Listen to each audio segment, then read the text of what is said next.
So Harry and Meghan will not be using the titles HRH. They will be living out in Vancouver. They will keep Frogmore Cottage. They'll be paying apparently a rent on it. They'll also be repaying the £2.4 million that was spent on refurbishing it. What? Bro, what are you talking about, man? And they're going off to make their own money. The Queen has acted decisively. The Queen has told them, you cannot have your cake and eat it, because that was how it first appeared. It seems to me the Queen has been very, very decisive in all of this, and I think she emerges as a winner in one sense. Okay. As a winner in terms of her own reputation, at dealing with difficult issues. But on a personal level, she's quite a big loser, isn't she? Because her grandson's going to go and live in a different part of the world. Her great-grandson, who apparently she's not seen for months anyway, is she going to see him again more than once a year, or I don't know. Hey, yo, what the fuck? Meghan, big winner. Harry, well, I'm not so sure. What do you think, folks? What does Charlotte think? A new caller from Aylesbury to LBC. Good morning, Charlotte. Good morning. Welcome. Hi. I'm. When this all came out, I was very like everybody else. I think, oh yes, Meghan's done this, Meghan's done that. What do you mean by that? And excuse me, children in the background. Bless you. And now, now that I've kind of had time to process it, I think good for him. If he wants to go out, he was, like I said, he was never going to be one to conform to the royal standards anyway. With his past and his teenage years, if you like. But Charlotte, nobody. I mean, in some ways, that made him even more popular in the country. It made the monarchy more popular, didn't it? Yeah, I agree with that. I do agree with that. He will be missed. He will be massive. There'll be a massive gap in the monarchy. But I think he's damned if he does, and he's damned if he doesn't. Yeah, right. If he doesn't seem to be protecting his wife and child, he'll be slammed for that. Yes. And if he does, he's being slammed for that. He kind of can't win, so. Really, nigga? But Charlotte, I just think to myself, his connections, his links with the army, with the military. He served for 10 years, 2 tours of Afghanistan. He seems to. I mean, you see him at the annual festival, poppy fields outside in Westminster, the Abbey. He turns up for cavalry parades. He's Captain General of the Royal Marines. Wow. I mean, isn't he going to miss all of that? Isn't that going to be a huge hole in his life? And what's he going to do? She may go back to acting. It was even suggested. That's what I just said to my partner. Maybe Harry's going to go and do his army thing and she'll go back to acting. But Charlotte, he can't do his army things on the West Coast. Fact. He can't do them. And she can go back to acting, and it's been suggested to me that maybe if they update The Crown, she might play herself, But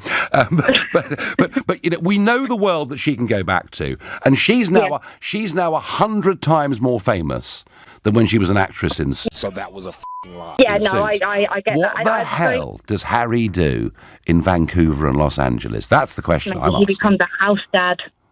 Oh, Is he become... Yeah, do you think so? A house father. Do you see me laughing, my nigga? I don't really know what else he can do. We can all joke and laugh and say, can he go and work in Tesco's? Can he go and work in the Co-op? What can he do? What can you have a prince do? I don't. Yeah. Well, and that's why in this country, yes, and he may have rebelled a bit, but his whole life has been in the royal family. His whole adult life has either been in or associated with the military. He's and he's always been a massively popular figure in this country. Yeah, absolutely. And I think we all watched the downfall of him after Diana, and then the up again. Well, the teenage years in between, and then the up again now with he found love in Meghan. And on one hand, absolutely wonderful. Go and live your best life with your son and your wife. Fine. But, yeah, there is the big side of the other. Like I say, you can't just go and get a job in Tesco. No. Are you sure about that? No, or Walmart. Or Walmart, which is what it would be out and with there. the security, exactly, Walmart, because of the security of him, you can't just have him working a normal 9-to-5 job because, you know, if he's not going to have the security around him. No. I think So, potentially, I think he's a very big loser. Charlotte, thank you so much for your call. Caroline says she's incredibly disappointed in Harry. I think he'll live to regret it, and very soon. Joy says, I wish Harry and his family all the best in their life, wherever it may be. Okay. The world is turning. They deserve a good life. Moaners, give them a break. Well, Joy, I think we're going to be less critical of them this Sunday than we were last Sunday. What do you mean by that? Because when you looked at the statement they'd put out, it was clear they wanted to have the best of both worlds. They wanted to have their cake and eat it, and that was not acceptable and made people pretty angry. Bruh, chill. And I think now that it's done, now that it's clear that, and these Brexit analogies never stop, but, that it really is Megxit, it really is a clean break, I think people will in some senses be less critical of Harry, still slightly critical, but less critical. But I think there's going to be real, certainly from me, genuine scepticism about what on earth is he going to do with his life. Let's go to Peggy, who's a new caller to this show from Basildon. Good morning, Peggy. Good morning, Nigel. Well, I think, personally, there's only one winner, and that is Meghan, a two-bit actress. And look at the riches now at her feet, just through advertising and knowing the right people. Women. I feel so sorry for the Queen and Prince William. The rest, oh my God. She's brought the monarchy really to its knees, I think. I'm here to tell you right now, we don't care. Let me tell you something. We don't care. Do you know, Peggy, if I think about my children's age bracket, one of the most appealing things to them about the monarchy has been Prince Harry. That's right. Right. And it's kind of, he almost made the monarchy seem cool. Okay. The fairy tale wedding, just the fact that he was such an engaging guy, the Invictus Games, even his time as a rebel. And I think Harry, abdicating his responsibilities, I think it does real damage to the royal family, Peggy. Yes, exactly. I do. But I think personally, I've always thought he was flaky. I mean, they made the big mistake of their life, the royal family, making him walk behind his mother. Oh, wasn't that awful? That was awful. Yes. And whether that's a lasting effect, because we've all lost parents, we've lost our kids, we've lost parents. Everyone you know has had terrible tragedies. Fact. But that was a terrible thing they've done. Do you know, Peggy? And they've learned. Do you know, Peggy, when that was happening, I literally couldn't watch it. I know, it's terrible. I just thought, how can you make a 12-year-old do that? I have to say, I'm not a softie at all, but that was one time I thought, wow, this is too much. So Meghan's a big winner. The monarch is a loser. What about the Queen, Peggy? Is she a winner or a loser? Let me put it in a language you can understand. Well, I think she's done good coming up so quickly and doing that. As you say, she should have done Brexit.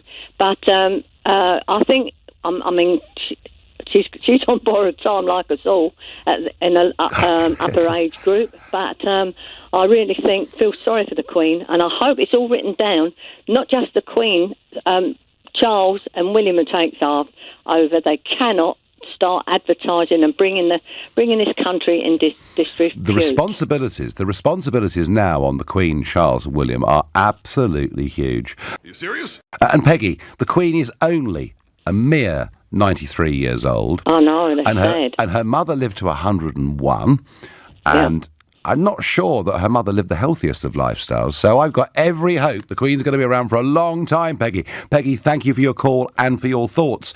Happy Tuesday and great news, everybody. I read Prince Harry's Spare so that you didn't have to. Actually, that's a lie. I did not read Prince Harry's. In fact, I paid somebody else to read Prince Harry's Spare so that I didn't have to, so that you didn't have to. And that's honestly the best that I can do, because after crawling through these passages that are in this book, which has just dropped today, I think I'm dying a little bit on the inside. All that and nothing else today. Okay. Coming up on Candace Owens. All right, let me tell you why this book deeply upsets me. It deeply upsets me because I, like everybody else in the world, had a fantasy in my head of what the royal family must be like. Fact. It was the mystery that we were all invested in. We wanted to believe that I don't know, they frolic through the woods, that they sit down and they write poetry whenever they have a spare moment, that What? they have these wonderful discussions and debates at the dinner table. They talk about Mark Twain.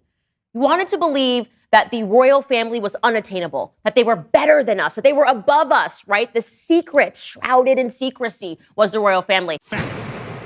And then something happened. Prince Harry opened his mouth. And now we know, at least in terms of Prince Harry, that they're basically, I wouldn't even say just like the Kardashians. There are elements of this book that I actually do believe are below what Kim Kardashian would even publicize. I think that there are elements in this book that Kim Kardashian would go, you know what? I don't feel comfortable talking about that. It's a little too private for me. I actually believe that it is beneath the Kardashians to discuss these topics. So I'm going to, I guess, start by giving you some alternative titles for this book. It could have just been called Jealous. I think that's appropriate. Just hit jealous of who? Willie, his brother. This is literally one log reading of a younger brother who has always been jealous of his older brother, and he's going to tell you a bunch of mundane stories about his older brother that every single person in the entire world that has a sibling has lived through. Fact. And yet he thinks it makes him a special snowflake. It could have been called Unbearable, maybe on Unsparable, a play off of Unbearable. Unsparable, and it could just be a story about how this special privileged little snowflake wants you to sit through him. Ladies and gentlemen, we got him. Whining, pages and pages, chapters and chapters of him whining about having an incredibly privileged childhood. I think it also should have been entitled Middle Child Syndrome. Now you might be thinking they don't have another sibling, it's just two of them. Yeah, but these are classic symptoms of middle child syndrome that he's displaying. I know because I am a middle child. And I know what it's like, and you have an older sibling and a younger sibling, and you feel like nobody hears you, and nobody sees you, and everything's secondhand. Yeah. What?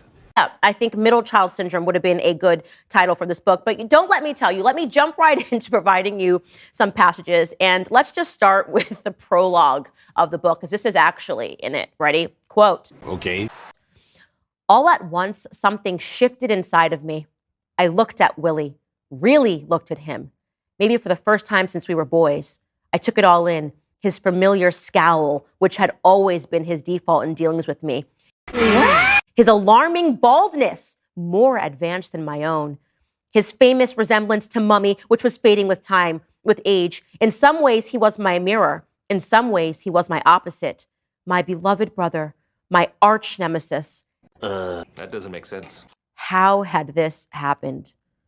His alarming baldness. He's alarmed by his brother's receding hairline. He felt the need to put that in a book because it's petty and it's small to offer commentary on how your brother is losing his hair.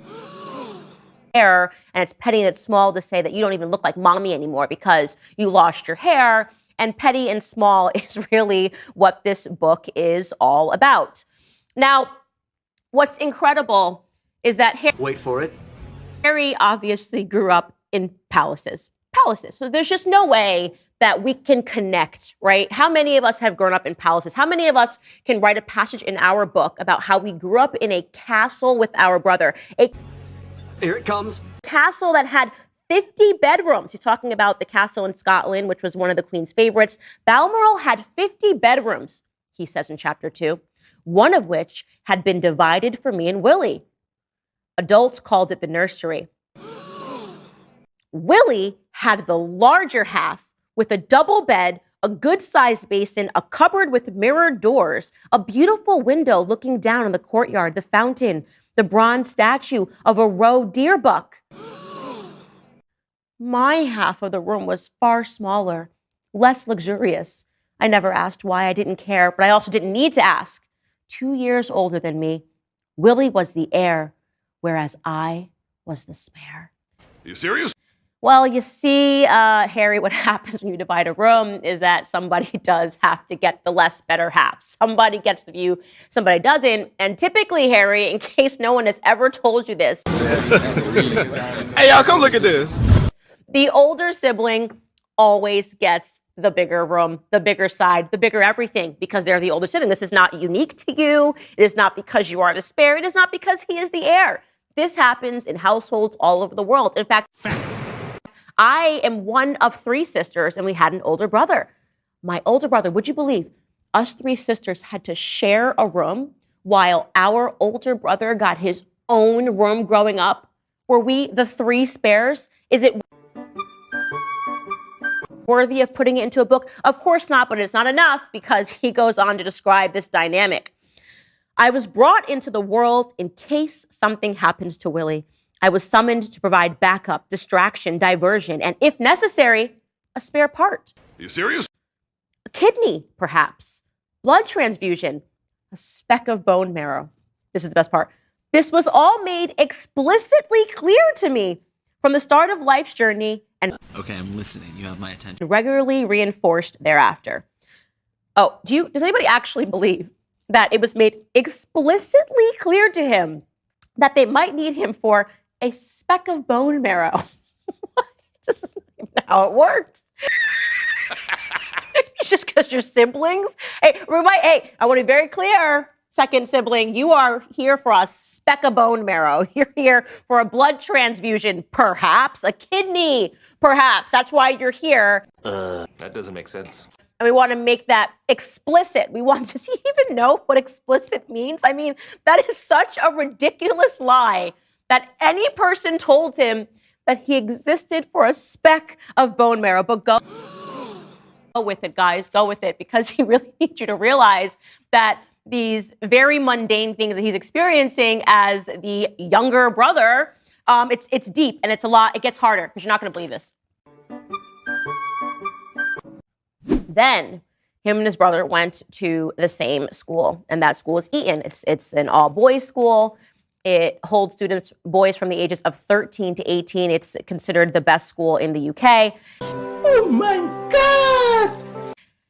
He talks about how once he became enrolled in the school, you're not going to believe this, his older brother wanted to make it clear that he didn't want to hang out with him in the school, right? Which is pretty normal. Let's hear it in Harry's old world. Okay. So, because I couldn't dramatize it in the way that he does with his own words. Harry says, Willie told me to pretend that I didn't know him. What? You don't know me, Harold, and I don't know you. For the last 2 years, he explained, Eton had been his sanctuary. No kid brother tagging along, pestering him with questions, pushing up on his social circle. He was forging his own life, and he wasn't willing to give that up. You serious?